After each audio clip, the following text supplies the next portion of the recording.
Hello दोस्तों, कैसे हो आप सभी। स्वागत है आपका हमारे चैनल में। दोस्तों, आज हम इंग्लिश ग्रामर का बहुत ही इंपॉर्टेंट सेक्शन वोकैबुलरी में से वन वर्ड सब्स्टिट्यूशन पढ़ने वाले हैं। दोस्तों, आपको पता है अभी एसएससी एमटीएस का वैकेंसी आया है जिसमें 10,000 से ज़्यादा 12,000 के आसपास पोस्ट हैं और उसमें पैटर्न भी चेंज हो गया है जिसमें इंग्लिश और जीके को सबसे ज़्यादा वेटेज दिया जा रहा है और इसी के बेसिस पर जो है आपका सिलेक्शन होगा। और मैथ्स और रीजनिंग को क्या कर दिया गया है, उसको जो है क्वालिफाइंग नेचर का कर दिया गया है। तो आपको पता ही है कि इंग्लिश में सबसे इंपॉर्टेंट सेक्शन जो है वोकैबुलरी, कम से कम उसमें से 10 से 12 क्वेश्चन पूछे जाते हैं, तो वो मैं यहाँ पर पूरा कराने वाला हूँ। अगर आप मेरे चैनल पर नए हो तो चैनल को सब्सक्राइब कर दीजिए और मेरे साथ पूरे आपके एग्ज़ाम तक जुड़े रहिए ताकि आपका जो इंग्लिश ग्रामर का जो सेक्शन है वो पूरी तरह से स्ट्रॉन्ग हो जाए, वोकैबुलरी पूरी तरह से स्ट्रॉन्ग हो जाए और आपको समय समय पर मैं मैथ्स और अदर जो सब्जेक्ट्स हैं उसके भी ट्रिक्स आपके पास लाते रहूँगा। तो आज स्टार्ट करते हैं वन वर्ड सब्स्टिट्यूशन। चलिए फर्स्ट क्वेश्चन देखते हैं। फर्स्ट क्वेश्चन है a shortened form of a word और फ्रेज। ठीक है, क्या बोल रहा है, a shortened form of a word और फ्रेज। किसी भी वर्ड, शब्द या फिर फ्रेज का शॉर्टेंड फॉर्म को क्या बोला जाता है, एब्रीविएशन, एब्डिकेशन, एब्लूजन या फिर एब्स्ट्रूज। तो क्या बोला जाता है, तो इसका सही आंसर है ऑप्शन नंबर ए, एब्रीविएशन। क्या बोला जाता है, एब्रीविएशन बोला जाता है किसी भी a shortened form of a word और फ्रेज को। ठीक है, किसी भी वर्ड या फ्रेज के शॉर्ट फॉर्म को क्या बोला जाता है, एब्रीविएशन। जैसे कि एग्जांपल के तौर पर जैसे कि इंजीनियरिंग को ऐसा लिखते हैं, लेकिन इसको शॉर्ट फॉर्म, इसका एब्रीविएशन क्या हो जाएगा, इसका एब्रीविएशन हो जाएगा ये। ठीक है, तो इस टाइप से इसका इंजीनियरिंग को इस टाइप से इसका एब्रीविएशन लिखा जाता है। तो ये इसका शॉर्ट फॉर्म है। एब्रीविएशन का शॉर्ट फॉर्म क्या हो जाएगा, मतलब shortened form of a word या फिर फ्रेज क्या हो जाएगा, एब्रीविएशन हो जाएगा। ठीक है, आगे बढ़े सेकंड क्वेश्चन की तरफ। ए quantity that is more than enough. ठीक है, एक क्वांटिटी, किसी भी क्वांटिटी की बात हो रही है जो ज़्यादा हो, ठीक है, ज़रूरत से ज़्यादा, more than enough, A quantity that is more than enough. Option है हमारे पास एबंडेंस, एक्सेंचुएट, एकम्प्लिस या फिर एब्स्ट्रूज। तो क्या हो जाएगा सही आंसर इसका, ए quantity that is more than enough का सही आंसर है ऑप्शन नंबर ए, एबंडेंस। किसी भी, जैसे कि यहाँ पर ये खनिज प्रचुर मात्रा में पाई जाती है बोला जाता है, तो इसका अबंडेंस बोला जाएगा। ठीक है, प्रचुरता। ठीक है, मतलब quantity that is more than enough, बहुत ज़्यादा मात्रा में पाई जाती है, अबंडेंस क्वांटिटी अवेलेबल है, ऐसे करके बोला जाता है। तो सॉरी, एक quantity that is more than enough में क्या आ जाएगा सही आंसर, अबंडेंस आ जाएगा। ठीक है, अगला देखते हैं हम। थर्ड नंबर का क्वेश्चन है हमारे पास, word formed by initial letters of a name. किसी भी नाम के इनिशियल लेटर से बनने वाले वर्ड को एक शब्द में क्या बोला जाता है, एकम्प्लिस, एक्रोनिम, एडेंडम या फिर एजेंडा। क्या बोला जाता है, सही आंसर क्या होगा इसका, सही आंसर है इसका ऑप्शन नंबर बी, एक्रोनिम। ठीक है, word formed from initial letters of a name. ठीक है, जैसे कि मेंबर ऑफ पार्लियामेंट, कहीं पर लिखा है मेंबर ऑफ पार्लियामेंट। ठीक है, कहीं पर लिखा है मेंबर ऑफ पार्लियामेंट, तो उसको, उसका एक्रोनिम क्या हो जाएगा, उसका एक्रोनिम हो जाएगा एमपी सॉरी, उसका एक्रोनिम क्या हो जाएगा, एमपी हो जाएगा। ठीक है, यहाँ पर डॉट भी आएगा, एमपी। ठीक है, तो ऐसा उसका इनिशियल लेटर को लिखा जाता है, तो इसको क्या बोला जाता है, उसका एक्रोनिम बोला जाता है। तो मेंबर ऑफ पार्लियामेंट का एक्रोनिम क्या हो जाएगा, एमपी। वैसे ही कहीं पर वैसे ही एड्स जानते हो, एड्स, इसका फुल फॉर्म क्या होता है, एक्वायर्ड इम्यूनो डिफिशियंसी सिंड्रोम। तो उसका एक्रोनिम क्या है, एड्स, AIDS। ठीक है, तो ये उसका एक्रोनिम हो जाएगा।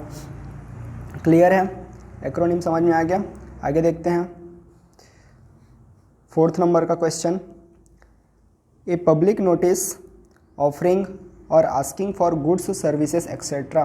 ठीक है, कोई नोटिस है जो कोई सर्विस ऑफर करती है या फिर सर्विस के बारे में पता करती है, तो उसको क्या बोला जाता है, अडेंडम, अग्रेसर, एडवर्टाइजमेंट या फिर एलिमिनी। क्या होगा सही आंसर। अब अपना सही आंसर अगर आपको पता है तो वेल एंड गुड, और मेरे को कमेंट बॉक्स में आप बताइए कि इसका सही आंसर आपको कितना सही हो रहा है, क्योंकि आप अगर एग्ज़ाम की तैयारी कर रहे हैं तो आपकी वोकैबुलरी स्ट्रांग होनी चाहिए। और अगर आप अभी तक काफ़ी पढ़ भी चुके हैं तो आपको पता होना चाहिए कई सारे वन वर्ड्स कुछ नहीं पता तो वो चीज़ आप यहाँ पर सीखिए, और जो पता है उसके कमेंट बॉक्स में आंसर भी दीजिए, ठीक है। तो इसका सही आंसर होगा क्या, एडवर्टाइजमेंट। आपको पता ही होगा कि हम लोग न्यूज़पेपर में एडवर्टाइजमेंट देते हैं, तो एडवर्टाइजमेंट में या तो हम लोग क्या अपनी नीड को लिखते हैं कि मेरे को एक टीचर चाहिए, या फिर ये शादी करनी है, ऐसा कुछ भी ऐसा डालते हैं, ठीक है। या फिर कुछ सर्विस ऑफ़र करते हैं कि हम लोग ये सर्विस प्रोवाइड करते हैं, तो जिसको चाहिए ये सर्विस तो वो हमें आ सकता है लेने के लिए, ठीक है। तो ये क्या होता है, एक पब्लिक नोटिस होता है, ठीक है, जो पब्लिकली हम देते हैं न्यूज़पेपर में, ठीक है। या तो उसमें ऑफ़र करते हैं या फिर आस्क करते हैं, पूछते हैं या फिर देते हैं, ठीक है, फॉर गुड्स और सर्विसेज, ठीक है। तो उसको क्या बोला जाता है, वन वर्ड में एडवर्टाइजमेंट, ठीक है। ये तो पता ही होगा आपको। अगला बढ़ते हैं 5th नंबर के क्वेश्चन की तरफ।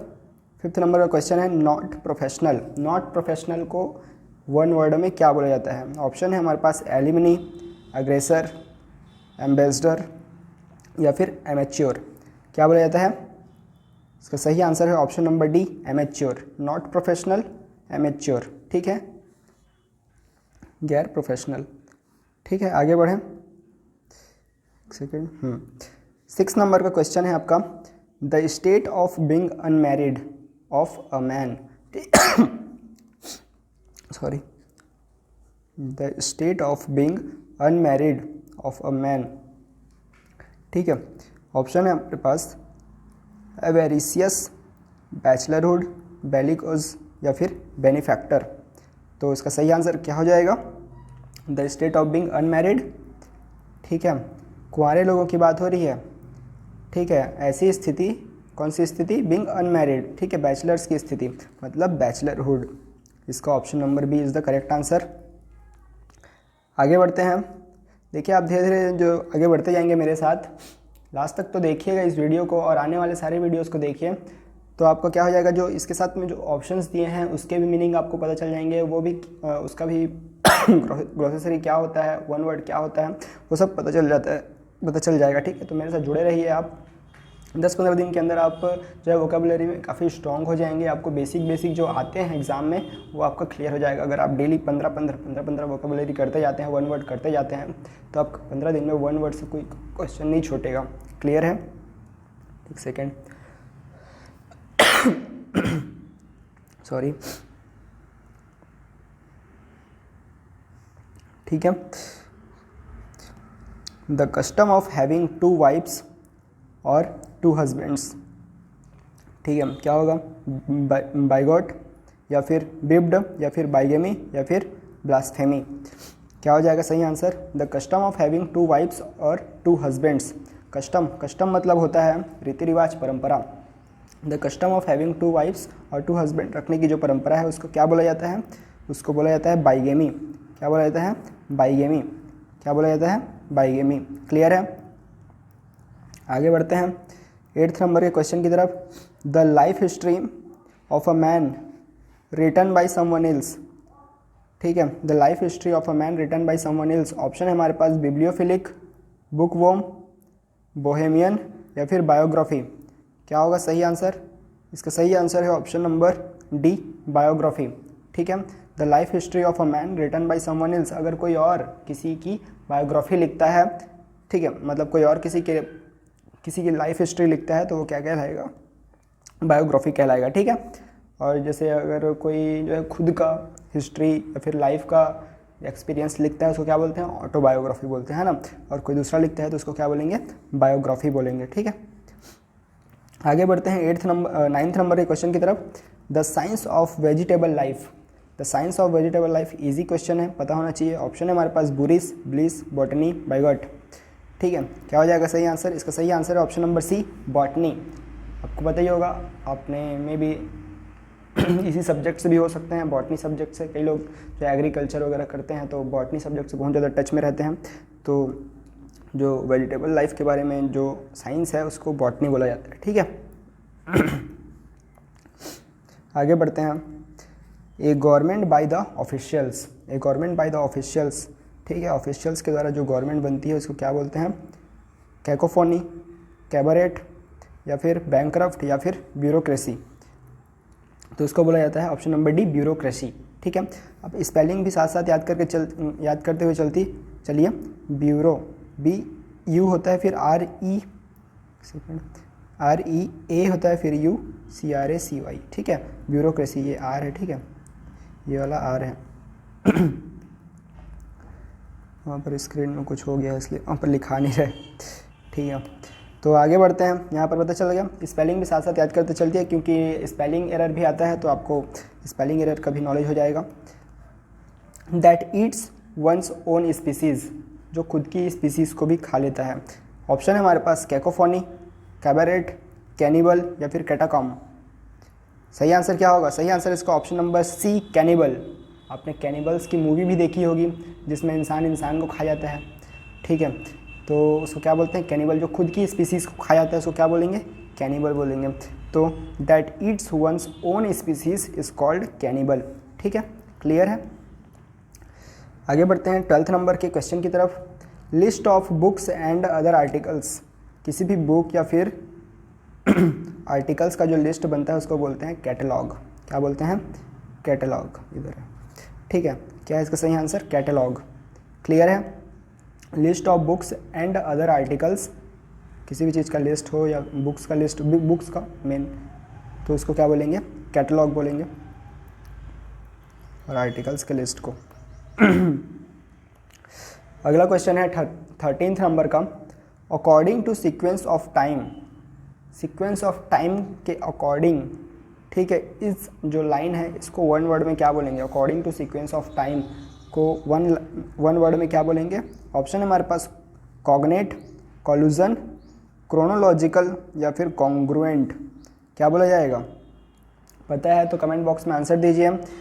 चैनल को सब्सक्राइब कर लीजिए अगर अभी तक सब्सक्राइब नहीं किया है, लाइक कीजिए वीडियो को, ठीक है। ऐसे ही वीडियोज़ आने वाली है, मैथ्स के ट्रिक्स भी आएंगे और बहुत बड़ी बड़ी चीज़ें आएंगी, और जीके भी आने वाला है। पूरा आपको ल्यूसेंट का जो कंप्लीट ल्यूसेंट का जीके मैं आपको करा दूंगा, ठीक है। आप इस क्वेश्चन का आंसर दीजिए according to sequence of time. इसका सही आंसर है option number C, chronological. Chronological sequence of time, ठीक है, क्लियर है। According to sequence of time क्या हो जाएगा? क्रोनोलॉजिकल। बोलते हैं ना हर चीज़ क्रोनोलॉजिकल ऑर्डर में है, मतलब एक टाइम के सीक्वेंस में है, ठीक है। आगे बढ़ते हैं 14th नंबर के क्वेश्चन की तरफ। Persons working in the same department, जो सेम डिपार्टमेंट में वर्क करता है उसको वन वर्ड में क्या बोलेंगे? ऑप्शन है हमारे पास कॉन्फ्लिग्रेशन या फिर कलीग्स या फिर कॉन्ग्रीगेशन या फिर कॉन्ट्रीट, ठीक है। तो इसका सही आंसर होगा option number B, colleagues. Colleagues बोला जाता है persons working in the same department, जो आपके साथ काम करते हैं उनको क्या बोला जाता है? कलीग्स बोलते हैं, ठीक है। तो वही पूछ रहा है यहाँ पे। आज का लास्ट क्वेश्चन है 15th नंबर का। इसके बाद आप जाइएगा मत, एक बार रिवीजन करना बहुत ज़रूरी है, क्योंकि बिना रिवीजन किए हम लोग उसको बहुत जल्दी भूल जाएंगे, ठीक है। तो एक बार रिवीजन करेंगे, और कल के वीडियो में आपको नया 15 जो है वन वर्ड तो मिलेगा ही, और साथ में आज का टेस्ट भी होगा, तो आप इसको याद भी कर लीजिए।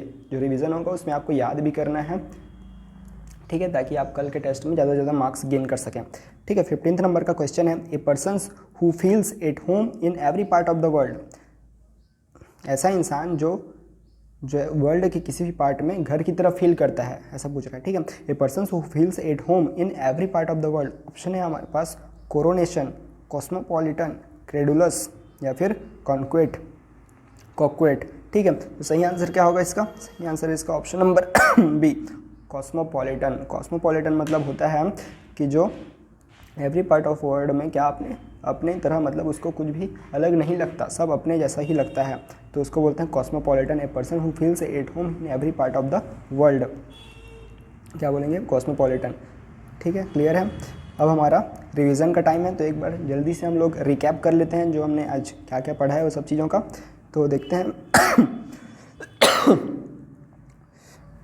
सॉरी, थोड़ा सा खांसी हो गया है, ठीक हो जाएगा जल्दी ही। आपको आप जुड़े रहिए, जाइएगा मत, रिवीजन देख लेते हैं जल्दी से। A shortened form of a word और फ्रेज, ठीक है, क्या पढ़े थे? एब्रीविएशन, जैसे इंजीनियरिंग का ENGG डॉट, ठीक है। दूसरा है the quantity that is more than enough, ठीक है, किसी भी चीज़ की प्रचुरता है तो उसको बोलेंगे अबंडेंस है, ठीक है। Word formed from initial letters of a name, जैसे कि मेंबर ऑफ पार्लियामेंट को क्या बोलेंगे? MP, तो उसको बोलते हैं वन वर्ड में एक्रोनिम, ठीक है। एड्स को क्या बोलते हैं, मतलब ठीक है, एड्स का भी फुल फॉर्म है तो उसको एड्स एक एक्रोनीम है। ठीक है, आगे बढ़ते हैं। और क्या पढ़े थे 4th नंबर पे, ए public notice offering or asking for goods और सर्विस। ठीक है, क्या होता है, एडवर्टाइजमेंट होता है। ठीक है, फिर क्या पढ़े थे 5th में, नॉट प्रोफेशनल को बोलेंगे एमेच्योर, नॉट प्रोफेशनल गैर प्रोफेशनल, गैर पेशेवर। ठीक है, गैर पेशेवर तो उसको बोलेंगे amateur. The state of being unmarried, ठीक है, उसको क्या बोलेंगे बैचलरहुड, पता ही होगा बैचलर लोगों के लिए बैचलरहुड। ठीक है, जो अनमैरिड है तो उस कंडीशन को बोला जाएगा, उस स्टेट को बोला जाएगा बैचलरहुड। क्लियर है। अगला देखते हैं, the custom of having 2 wives और 2 हस्बैंड्स। कस्टम मतलब क्या बताया था आपको, रीति रिवाज, परंपरा, ट्रेडिशन। ठीक है, क्या ट्रेडिशन, 2 वाइफ्स या फिर 2 हस्बैंड रखने की जो परंपरा है, ट्रेडिशन है, उसको बोलते हैं बाईगेमी। क्या बोलेंगे, bigamy. The life history of a man written by someone else, किसी और के द्वारा लिखा गया जो लाइफ हिस्ट्री है उसको क्या बोलेंगे, बायोग्राफी। और खुद के द्वारा, खुद के लिए लिखा गया जो लाइफ हिस्ट्री है वो क्या कहलाएगा, ऑटोबायोग्राफी। क्लियर है। ऑटोबायोग्राफी। ठीक है, 9th नंबर का हमने पढ़ा था, the science of vegetable life. The science of vegetable life क्या होता है, बॉटनी। ठीक है, बॉटनी होगा। The science of vegetables, vegetables के बारे में जो स्टडी है उसको बोलेंगे बॉटनी। अगला है 10th नंबर का, a government by the officials, bureaucracy. Bureaucracy spelling भी याद रखिएगा, ब्यूरोक्रेसी। 11th नंबर में है, that eats one's own species, जो खुद की स्पीसीज को भी नहीं छोड़ता, खा जाता है, बोलेंगे कैनिबल। क्लियर है, कैनिबल। जैसे रॉन्ग टर्न देखे हो ना, रॉन्ग टर्न में उन लोग भी एक अलग तरह से इंसान ही रहते हैं लेकिन वो नरभक्षी इंसान रहते हैं, कैनिबल या नरभक्षी। ठीक है, list of books and other articles. ठीक है, बुक्स या फिर किसी आर्टिकल के लिस्ट को क्या बोलेंगे, कैटलॉग। ठीक है, क्या बोलेंगे, कैटलॉग। क्लियर है। आगे बढ़ते हैं। 13th नंबर का है हमारा, according to sequence of time. ठीक है, टाइम के सीक्वेंस में क्या होता है, क्रोनोलॉजिकल ऑर्डर में है, ऐसा बोलते हैं तो chronological, the according to sequence of time. ठीक है, persons working in the same department, same department में काम करने वाले क्या बोलेंगे, कलीग्स बोलेंगे। याद हो गया। 15th and last, A persons who feels at home in every part of the world. World के एवरी पार्ट में वो घर की तरह इसको फील होता है, कुछ भी अलग फील नहीं होता, उसको बोलेंगे कॉस्मोपॉलिटन। क्या बोलेंगे, कॉस्मोपॉलिटन, कहीं पर भी उसको फ़र्क नहीं पड़ता। ठीक है, कॉस्मोपॉलिटन बोला जाएगा। तो ये था आज का कंप्लीट 15 वन वर्ड सब्स्टिट्यूशन, जिसका हमने ऑप्शन के साथ ऑब्जेक्टिव क्वेश्चन भी लाया और रिवीजन भी कराया। इसका आपको एक बार और देखने को मिलेगा जो है कल के वीडियो में जब इसका टेस्ट होगा। ठीक है, पहले आपको 15 क्वेश्चन के ऑब्जेक्टिव, फिर रिवीजन, फिर उसके बाद टेस्ट देने को मिलेगा पिछले दिन का। ठीक है, तो चैनल को सब्सक्राइब कर लीजिए, अपनी वोकेबुलरी को स्ट्रॉन्ग करना है तो। और SSC MTS CHSL CGL CPO ऐसे आने वाले सारे एग्ज़ाम्स हैं, रेलवे भी आने वाला है, लोको पायलट का, टेक्निकल फील्ड हो, नॉन टेक्निकल फील्ड हो, इंग्लिश हो, GK हो या फिर मैथ्स हो, रीजनिंग हो, इन सारे टॉपिक्स के ऊपर मैं वीडियो एक के बाद एक लाने वाला हूँ। तो चैनल को सब्सक्राइब कर लीजिए और बेल आइकन की घंटी भी बजा लीजिए। ठीक है, दोस्तों के साथ शेयर कर दीजिए और thank you for watching. Like share subscribe, bye bye.